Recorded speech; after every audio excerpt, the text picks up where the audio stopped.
اس دنیا سے پردہ فرمانے کے بعد ایسا نہیں ہے کہ تبلیغ کا کام بند ہو گیا کہ سرکار نے جو ہدایات دی تھیں بس اب وہ آ چکی ہیں، اب ان پہ عمل کرو، نہیں۔ ہر دور میں اللہ سبحانہ و تعالیٰ کے اس دین اسلام کی تبلیغ جاری اور ساری ہے اور رہے گی۔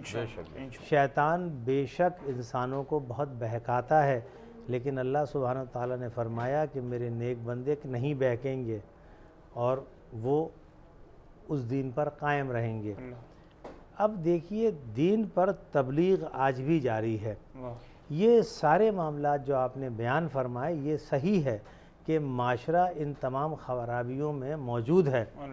یہ تمام خرابیاں اس معاشرے میں پائی جاتی ہیں، لیکن اس سب کے باوجود ایسا نہیں ہوا کہ ٹوٹل 100% اب معاشرہ صرف بگاڑ پر ہے، اس کی اصلاح کے لیے کوئی نہیں اٹھ رہا۔ جن کو رب نے یہ ذمہ داری دی ہے وہ یہ ذمہ داری بحسن و خوبی پوری کر رہے ہیں۔ وہ بازار کے چوک میں کھڑے ہو کر بھی دین کی تبلیغ کرتے ہیں، وہ منبر و محراب سے بھی دین کی تبلیغ کرتے ہیں، اور اب جو نیا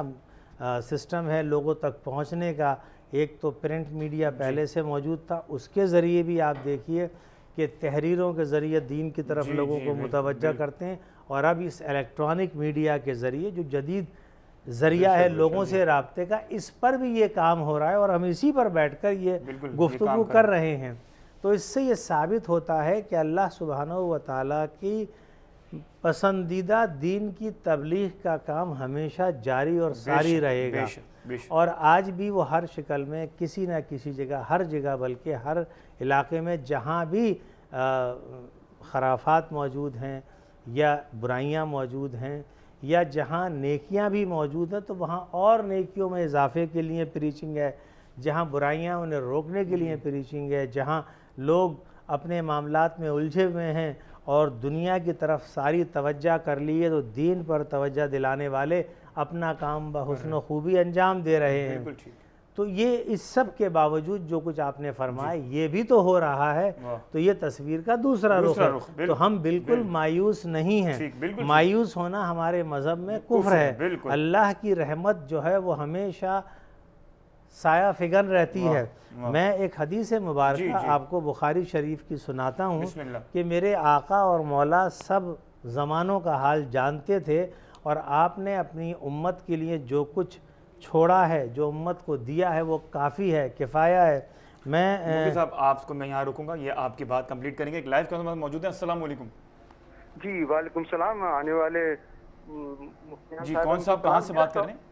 میں احسن بات کر رہا ہوں کراچی سے۔ میرا سوال یہ ہے کہ پوچھنا چاہ رہا تھا کہ جیسے کہ استغفار کی بڑی فضیلت آئی ہے، خصوصاً یہ رمضان کا آخری عشرہ ہے اور اس میں ليلۃ القدر بھی ہوتی ہے، تو اگر کسی شخص کو یہ احساس ہو گناہوں کا اپنے اور وہ اس میں استغفار کرے تو اس کے پچھلے تمام گناہ معاف ہو جائیں گے؟ کیونکہ اس بارے میں حدیث کے حوالے سے بھی ذرا چیز بیان کریں تاکہ لوگ زیادہ مستفید ہو سکیں۔ شکریہ۔ ٹھیک ہے ٹھیک ہے مفتی صاحب۔ دیکھیے میں جو بات کہنا چاہ رہا تھا اتفاق سے سوئے اتفاق ہمارے سامعین میں سے یہ کال آئی، یہ بخاری شریف کی حدیث ہے 6306 اس کا نمبر ہے۔ اللہ کے رسول صلی اللہ علیہ وآلہ وسلم نے فرمایا کہ سید الاستغفار یعنی استغفار کا سردار، مغفرت مانگنے کے سب کلمات کا سردار سید الاستغفار یہ ہے، یوں کہے اللہم انت ربی لا الہ الا انت خلقتنی وانا عبدک وانا علی عہدک ووعدک ما استطعت اعوذ بک من شر ما صنعت ابوء لک بنعمتک علی وابوء بذنبی فاغفر لی فانہ لا یغفر الذنوب الا انت۔ یہ بڑے مشہور کلمات ہیں استغفار کے لیے، عموماً اخبارات میں بھی لکھے جاتے ہیں، میڈیا پر علماء کرام بیان کرتے ہیں، کتابوں میں مذکور ہے۔ یہ وہ دعا ہے جو رسول اکرم صلی اللہ علیہ وسلم سکھا رہے ہیں اپنے امتیوں کو، اور فرماتے ہیں اے اللہ تو میرا رب ہے، تیرے سوا کوئی معبود نہیں، تو نے ہی مجھے پیدا کیا اور میں تیرا ہی بندہ ہوں، میں اپنی طاقت کے مطابق تجھ سے کیے ہوئے عہد اور وعدے پر قائم ہوں، ان بری حرکتوں کے عذاب سے جو میں نے کی ہیں تیری پناہ مانگتا ہوں، مجھ پر نعمتیں تیری ہیں اس کا اقرار کرتا ہوں، میری مغفرت کر دے کہ تیرے سوا اور کوئی بھی گناہ نہیں معاف کرنے والا۔ نبی کریم صلی اللہ علیہ وآلہ وسلم نے فرمایا کہ جس نے اس دعا کے الفاظ پر یقین رکھتے ہوئے پورے یقین کے ساتھ دل سے ان کو کہہ لیا اور اسی دن اس کا انتقال ہو گیا شام ہونے سے پہلے پہلے تو وہ جنتی ہے، اور جس نے اس دعا کے الفاظ پر یقین رکھتے ہوئے رات میں ان کو پڑھ لیا اور پھر اس کا صبح ہونے سے پہلے انتقال ہو گیا تو وہ جنتی ہے۔ اب بتانا مقصود یہ ہے کہ رب رحیم کے محبوب پسندیدہ میرے آقا اور مولا جناب حضرت محمد مصطفیٰ صلی اللہ علیہ وآلہ وسلم اپنی امت کو بتا رہے ہیں، اپنی امت کو عذاب قبر سے، عذاب حشر سے، عذاب نار سے بچانا چاہتے ہیں، دوزخ کی آگ سے بچانا چاہتے ہیں، جنت کی طرف متوجہ کرنا چاہتے ہیں۔ تو ان تمام باتوں کے باوجود کہ جو ہمارا آج کا ٹاپک ہے کہ استغفار اور گناہ، تو ہم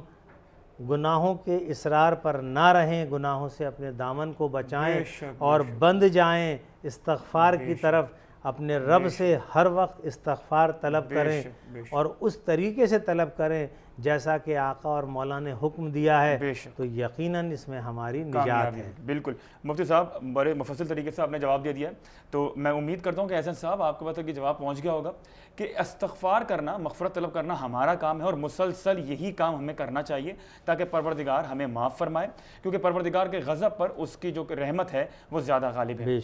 اسی بات کے اوپر ناظرین ایک اور کال ہمارے ساتھ موجود ہیں۔ السلام علیکم۔ ہیلو، کال ڈراپ ہو گئی ہے۔ ناظرین یہاں وقت ہوا ایک بریک کا، لیکن میں چاہوں گا کہ رضوان مجید قادری صاحب موجود ہیں، آپ ایک کلام پیش کریں پلیز۔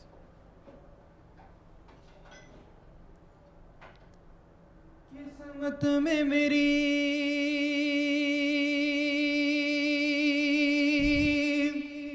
چین سے جینا لکھ دے،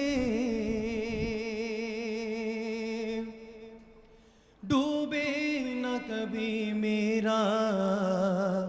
سفینہ لکھ دے، جنت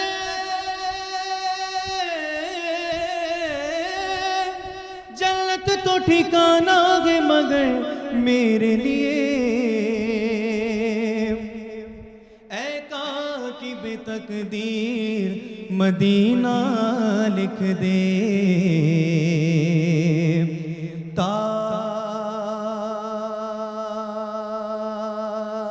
تاجداری حرم ہو نگاہ کرم، تاجداری حرم ہو نگاہ کرم، ہمیں غریبوں کی دے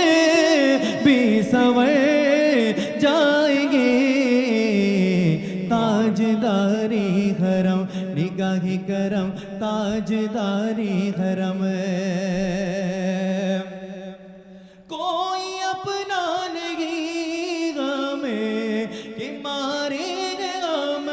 آقا کوئی اپنا نہیں، اپنا نہیں کوئی اپنا نہیں، اپنا نہیں کوئی اپنا نہیں ہمیں کہ مارے گے غم،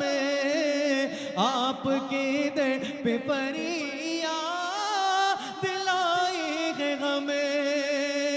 آپ کے در پہ فریاد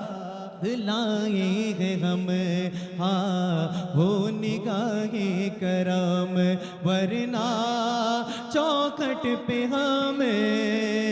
آپ کا نام لے کے مر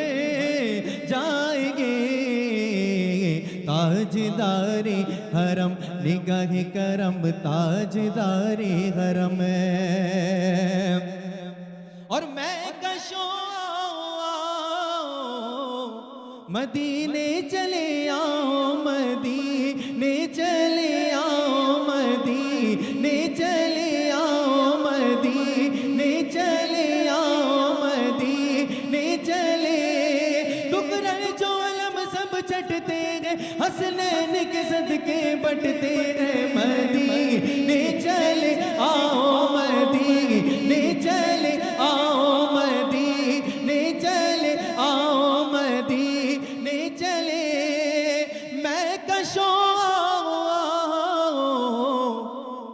مدینے چلے دست ساقی سے پینے چلے یاد رکھو بغیر اٹھ گئی ایک نظر جتنے خالی گئے سب جام بھر جائیں گے